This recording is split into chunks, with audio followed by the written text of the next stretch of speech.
coming from an undisclosed location today. I am not home because I have had the scariest, most terrifying experience the past week, and I just wanted to come on here and share it with you because first of all, I've never had anything like this happen to me before, but also I think by sharing this story, it can possibly help someone, whether they are going through something similar, but also this can possibly help some people who can fall victim to these types of things. This is a crime with two victims. So where do I begin? If you're new here, my name's Stephanie, aka Stepanka. I was on 90 Day Fiance. I'm a spicy content creator. I've always been putting my life out there online in a very public way. This situation has made me have some doubts and regrets about that. This all started 4 or 5 days ago. It was around 11 p.m. at night and I heard a car outside of my home. My dog started growling, which immediately put me on high alert because, like, obviously this is a stranger on my property really late at night. I have dealt with crazy stalkers in the past, but I decided to wait a little bit because, you know, I live on a very quiet street. Maybe somebody got lost, maybe somebody's confused. So I'm just gonna wait and see if this person leaves. But unfortunately, the person did not leave, and I hear this person, who is a man, outside my house on the phone, and they're laughing. This just immediately freaks me out, and I just don't like to take any risks or take any chances. So I take my dogs, I lock myself in my closet, and I call the police. The police end up arriving, and it's kind of strange because, like, as they're arriving, the guy gets back in the car, and like it's almost as if he was about to leave, like maybe he had realized he was in the wrong place. But the cops stop him and they're interviewing him. And at that point, I'm just hoping that, like, when the police are done interrogating this guy, that they'll come to me and say, no worries, ma'am, it's just someone who's really lost, like they don't know where they are. But that's not what happened. The police eventually come to my door. They hold up his license and they say,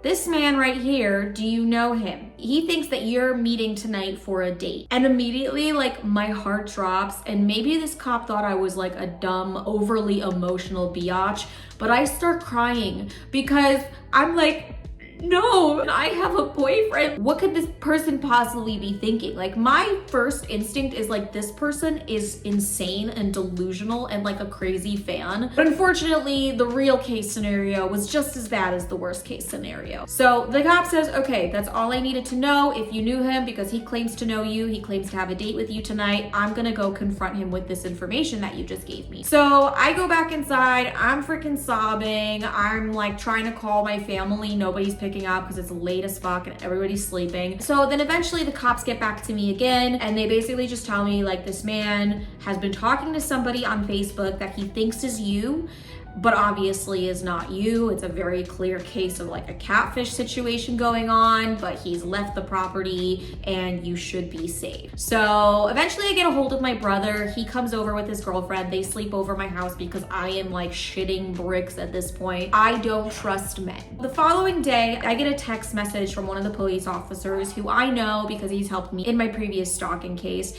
And he tells me that the man is at the station. He's filing a police report, that it'll probably have to go to like the cybercrime division or like FBI, I don't know, because this is actually a very elaborate catfish scheme that is going on. There is someone on Facebook who is using my name, who's using my photos, who's using my captions, and is basically getting this man to send gift cards, gifts, and that this catfish decided to also give my address to this man, and this man flew across the country to meet up with me, got to the airport, took an Uber ride for 2 hours to get to my home, thinking that we were gonna go to a hotel for like some fun time or whatever. The police reassure me that obviously this man knows it was a catfish, he knows it wasn't me, he seemed apologetic, and then I decide to do some of my own investigating. So I look up my name on Facebook, and that's when it hits me like,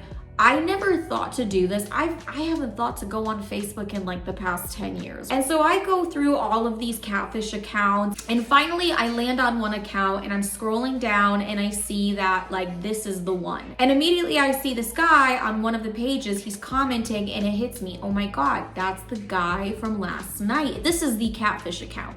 So I'm scrolling through the account and I see so many men commenting. It's crazy to me that so many people actually believe that this is me. And honestly, if I was like some unsuspecting person online, I may have fallen for that too, because it was just that convincing. Like I actually for a split second when I was scrolling through that page was like, wait a minute, is this me? But no, I knew it wasn't me, because the person was like posting things like, I have a really special job opportunity for you guys, like only open for 2 people, DM me for details. Very clearly a scam. And so I decided to dig even deeper, and I go to the person's likes to see what this page is liking.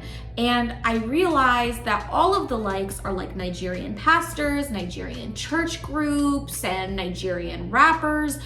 And that's when I know, okay, like this is very clearly a Nigerian scammer. I've heard of romance scams before, but I never in my life expected to be at the front and center of one. I mean, is it a low-key flex that someone thought I was pretty enough that I could be used as a way to bait men into getting money?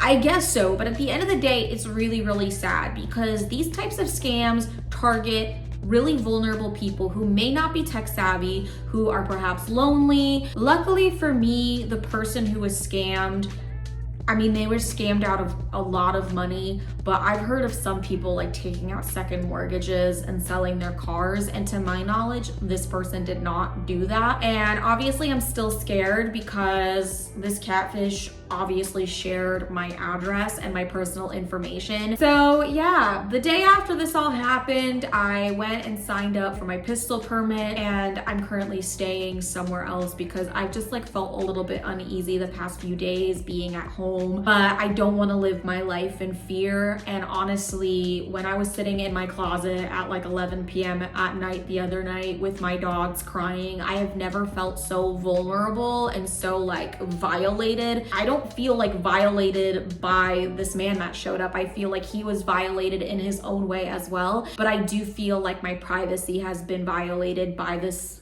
scammer, and it's just so messed up. So if you're watching this and you are on Facebook, don't believe that everybody has good intentions online, because most of the time they don't. And if you are someone who's like myself, who posts pictures of themselves online, who shares their life online, I think it's wise to either make your account private or just be really diligent in checking these social media platforms for potential catfish accounts so you can avoid this happening to you. Thank you guys for listening to my story. Any feedback on like what you think I should do, what I should have done? Has this ever happened to you before? Make sure to like and subscribe. Thanks again for watching, and I'll see you next time. Bye.